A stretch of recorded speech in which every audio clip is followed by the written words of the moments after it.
Good morning, dear colleagues and friends. Good morning, dear ladies and gentlemen. I'm very happy and honored to be speaking here today, and I will be speaking about the concept of Asian values and the legacy of European Enlightenment in connection with freedom and social responsibility in times of global crisis. So since the COVID-19 pandemic is a global scale crisis, it needs to be solved in a process of global cooperation. It cannot be solved in the frameworks of, in the narrow limitation of particular national states. In this framework, of course, intercultural dialogues are very necessary. So proceeding from the differentiation between the Asian values as a developmental discourse on the one hand, and as a humanistic ethics on the other, I will try to outline the latter through a contrastive paradigm with ethics of the European Enlightenment. And then against this background, I will investigate in which ways the East Asian values, particularly the Confucian notions of relational autonomy, can contribute to a meaningful intercultural adaptation and the basis for the shaping of global humanistic values.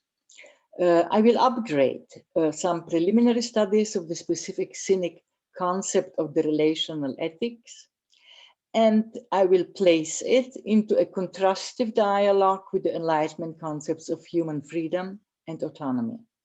In this way, I will try, I hope, to provide some theoretical groundworks for producing novel models of intersubjectivity, human-centered policies, and decision-making systems that can help us probably in facing the contemporary and the possible future crisis.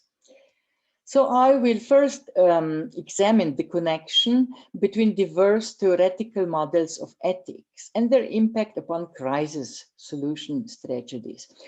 It is important in this framework to consider knowledge and ethical theories from different cultures.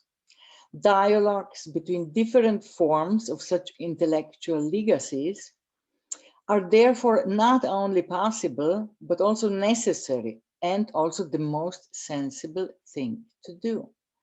Such exchanges, which could or rather should proceed within the framework of the present day developments of globalization, are even more important and precious when we take into account the burning issue of ever new pandemics, as well as constant ecological catastrophes, since the solving of such problems, as already mentioned, demands cooperation and solidarity of the entire global population, something that will only be possible if there can be a mutual understanding between different cultures and civilizations. As a sinologist, I cannot forget the fact that the coronavirus, which can cause a lung disease with a high level of contagiousness and mortality, first appeared in China. And that's precisely in this cultural linguistic area which represent the core of my personal and professional interests, and is therefore essential for the fundamental contents of my research work. The disease then quickly spread to many other regions in the so-called scenic area. So I will now clarify what I mean under the term with the term scenic area. Scenic regions are regions that were historically strongly influenced by Chinese writing and also by some crucial discourses that originated in China, particularly the Confucian ethics and the Chan Buddhist or Zen Buddhist religion. These cultural regions include, of course, all the countries in Eastern Asia, like China, Korea, Japan, and Taiwan, but they are not limited to this area, for they also include Vietnam, Hong Kong and parts of Laos and partly also Singapore. As the infection of the coronavirus disease spread on the global level, showing its pandemic dimensions, it soon became clear that it was precisely the scenic cultural linguistic area rather than the Euro-American regions that was more efficient in the process of stemming the tide of this viral epidemic and eliminating it.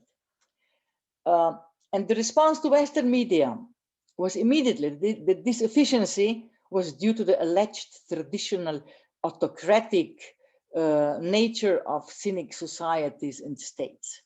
They often explained that due to the relicts of Confucianism, the cynic population was more obedient, which means that it was easier for the governments of these countries to implement effective measures from top to bottom than in Western regions, where the population is allegedly more critical and less obedient. The research underlying this speech has clearly shown that when looking for an answer to the question about the reasons for the greater efficiency and effectiveness of the cynic cultural regions, we have to refute this ungrounded claim.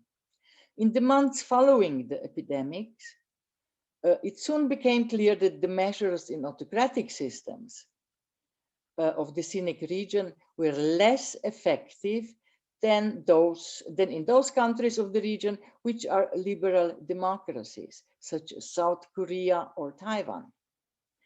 In this speech, I proceed from the supposition according to which the reasons for this better performance are more likely to be found in the Confucian relational ethics, which does not proceed from the notion of an isolated abstract individual, and in the framework of which the contextualized human being and society are placed into a mutually complementary relation. So against this background, I will also provide some reflections on the role and the function of the most important European intellectual and ethical legacy, which has shaped the origins of modernization, namely Enlightenment values. In the current era, the Enlightenment concepts of the autonomous self and humanism have lost credibility. Precisely because of the COVID-19 pandemic, it became in this period utterly clear that the preservation of notions such as individual freedom and autonomy need to be placed into a broader network of different axiological presumptions, and it needs to be evolved through intercultural dialogues. However, I have to make clear in the beginning that under Asian values, I do not understand the conservative developmental discourse which was created by the former Prime Minister of Singapore, Mahathir bin Mohamad, and which saw the most conservative aspects of Confucian state doctrine like obedience or strict hierarchy as a most suitable alternative to the problems brought about by Western modernization and its basic paradigms of individualism. When I speak of Asian values, I speak of something completely different, although I also refer to Confucianism, which represents one of the main pillars of cynic intellectual legacy. I do not speak about the state doctrine, which has represented an ideological misappropriation of original Confucian teachings, and which prevailed for centuries as the main content or the main basis of cynic institutionalization. In this context, I'd rather speak of the Confucian philosophical ethics, the relicts of which are still very much alive in many cynic societies. So in this philosophical ethics, it is this philosophical ethics and not the conservative developmental discourse that is based on humanism. And it is therefore this kind of Asian Confucian ethical values that should be placed into a dialogue with European humanistic values. So the pandemic has thus clearly shown that in their old form, both value systems, Confucianism and the Enlightenment values, are outdated and can no longer function as a cohesive axiological force for today's globalized and highly differentiated societies. However, the ideas of free subjectivity and humanism belong to the ideational foundations of modernization and represent an important part of the European intellectual legacy, which still serves as a basis for numerous legal and ideological paradigms underlying today's societies. The Confucian legacy is still relevant in today's cynic societies as an important humanistic tradition. Both the Enlightenment values and the Confucian values are valuable and have to be preserved and revived. In contemporary globalized world, however, they can only be renewed and developed through intercultural dialogues and through mutual exchanges. One of the most important bases of the European humanism, which is rooted in Kant's Enlightenment philosophy, is the idea that human beings should never be looked upon as means, since every person is an end in him or herself. This kind of dignity and interpersonal respect is also present in Asian values and even more so in Cynic Confucianism. The crucial virtue of this ethics of Cynic Confucianism is the virtue of humaneness or co-humaneness. The Chinese character Ren, with which it is written and which we can see here on this slide, is made up of two crucial parts. The first on the left means human being, and the second means number two, which also represents plural in the sense of plurality. Originally, the meaning of the character was connected to humans and plurality and can be interpreted as a premise according to which humans can only exist in dual or plural. No individual can exist by themselves. No one can survive or even come into existence in isolation from others. Every human being is necessarily and existentially linked to their fellow people. No person is an island in this framework. Ren is thus humanity, which is fundamentally also mutual. It is a kind of empathy that can be described as the basic of the cynic version of humanism. In this framework, the human self and his or her identity is not constituted through what separates him or her from his or her fellow people, but on the contrary, it is being established through the relations she lives as an organic part of the great social network into which all people are embedded. In the framework of Western individualism, however, a core significance is prescribed to personal uniqueness because it is a basis of creativity and progress. Many people falsely believe that Confucianism does not allow for individual uniqueness, but rather tends to emphasize social unification and the fusion of all individuals in one indiscriminative social entirety. So many people see the Confucian moral self and the Western unique individual as posited in mutual contradiction.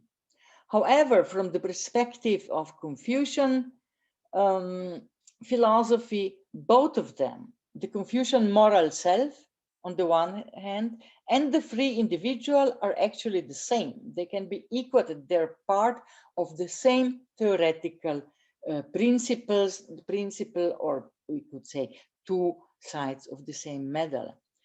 But here we first have to clarify that the Confucian ethics, which is based on relationalism, is by no means to be equated with collectivism as it is seen by most people in the Western countries. In this view, collectivists are societies in which the isolated individuals are bound together in a mechanistic way, similar to countless small wheels in a large faceless machine. But we must know that that collectivism is not in contradiction to individualism, for it is only the other side of the individualist medal, for it equally proceeds from the notion of an individualistic and isolated self. But relationalism, the Confucian social model based on the Confucian ethics, is a living and dynamic network of human relations based upon human individuation. So what is human individuation? This concept is based on a notion which was brought about by Carl Gustav Jung, whom I not particularly like. Most of his theories I question, especially his notion of cultural archetypes and so on. But I think that that his term individuation can be used here very constructively to better clarify the relation between the human self and society in the cynic Confucian ethical models. So in this framework of this individuation, every human being is understood as an inimitable, completely unique combination of qualities which are in themselves universal. All human faces have, for instance, 2 eyes, 2 eyebrows, 1 mouth, and 1 nose. Yeah. All these elements are universal. We all possess them. However, the shape, color, size, constitution, and combination of all these universal elements within each human face is particular, unique, and single. So individuation is an ongoing mental development, achieving the uniqueness of each human being's individual qualities in the larger framework of features that are as such universal. So this is the main point also of the Confucian social ethics, or how it sees the relation between the individual and society. It is a specific form of a relationship between the universal and the particular. So such individuation as a specific kind of self-realization is part of the traditional Confucian self-cultivation, a process of human evolvement that stands at the center of Confucian ethics. It is precisely in such a framework that humaneness or co-humaneness or ren, this specific kind of Confucian empathy and solidarity, can be developed in the most efficient way.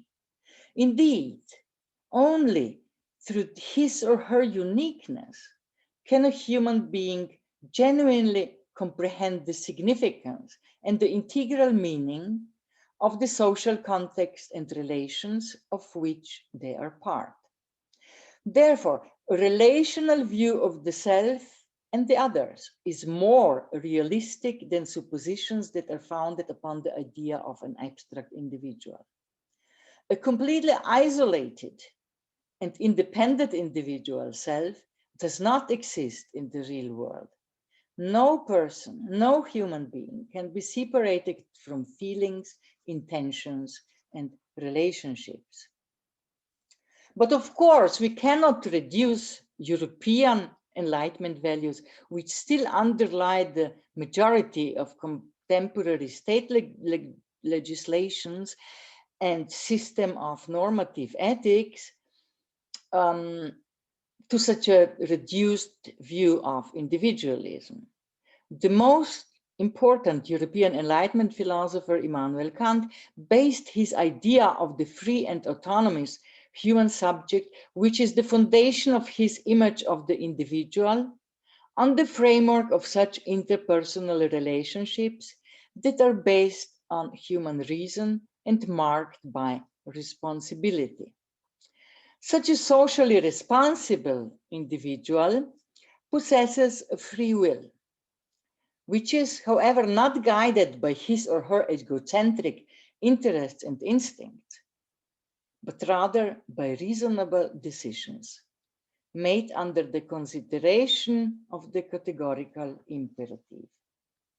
So in his deontological moral philosophy, Kant defines this categorical imperative is based on a rule which demands from us to act only in accordance with that maxim through which we can at the same time will or want that it became a universal law.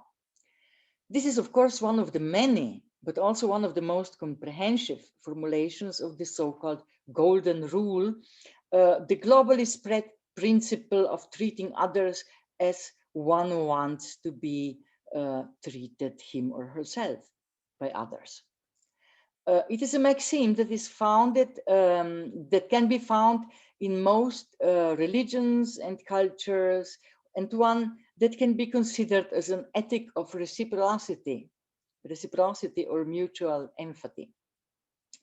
So it is by no means surprising that we can also find it in Confucian teachings, which shaped the Cynic cultures, even though in a negative formulation. So Confucius, according to the Analects, he says,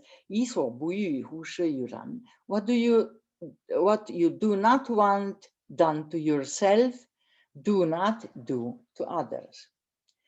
So since this golden rule as fundamental expression of interpersonal reciprocity and empathy can be found in most of the intellectual and ethical traditions of our common world, it should doubtless represent one of the crucial pillars of the new global ethics and the basic of a possible transcultural synthesis of manifold and diverse principles that and of different moral philosophies that were created throughout different times and spaces in different regions of our planet. A new global ethics is thus more necessary than it was ever before. And it is high time for all cultures and peoples to begin viewing it, or to begin understanding themselves as connected and motivated by shared challenges, interests, and risks. Therefore, it is instrumental for us to learn from each other and to seek basic shared ethical principles and values. So in light of the current pandemic, it becomes even more obvious that such an absolute such absolute structures of human morality need to be translated into the multiple languages of different cultural, civilizational, and axiological agendas. Only such a transculturally enriched view of human interactions can produce a world of prevailing shared values that might bring us closer to a more caring and at the same time to a more critical society, which in fact is the same thing. And only such societies can truly function as human networks in an interconnected world in which no one is an island, a free world in which people recognize or shared responsibility to care for one another and to be critical of one another and also of our government. This is a sensible world, deeply aware of our perennial human vulnerability. And of course, this is a world which can only be based on everlasting awareness of our continuing mutual interdependence. And with a humble hope for such a new, shared, caring, critical world, I will conclude this speech. And I would like to thank you for your patient listening. Thank you very much.